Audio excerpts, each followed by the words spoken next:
Hello friends, welcome to life of lovely. ഇന്ന് എൻ്റെ ചെറിയൊരു പൂന്തോട്ടം കാണിക്കാൻ പോകുന്നത്. ഓണത്തിനുള്ള വരവേൽപ്പിനായിട്ട് കുറച്ച് ചെണ്ടുമല്ലിയൊക്കെ നട്ടിട്ടുണ്ടായിരുന്നു. അതും കുറച്ച് വാടാമല്ലി അങ്ങനെയുള്ള കുറച്ച് ചെടികൾ മാത്രം എൻ്റെ ഗാർഡനിലുള്ളതാണ്.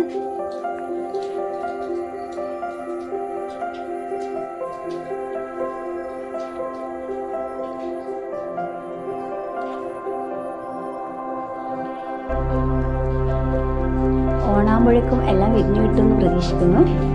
ഇപ്പം വിരിഞ്ഞ് വരും ഇത്ര, എന്നാലും ഓണാകുമ്പോഴേക്കും വിരിയുമായിരിക്കും എല്ലാം. നല്ല മഴയായതുകൊണ്ട് എല്ലാം വീണ് കിടക്കുമായിരുന്നു. കുറേയൊക്കെ വടിവെച്ച് കെട്ടിയിട്ടുണ്ട്. പിന്നെ കുറേ ആൾക്കാർ പൂക്കളെല്ലാം താഴെ വീണ് കിടക്കുമായിരുന്നു.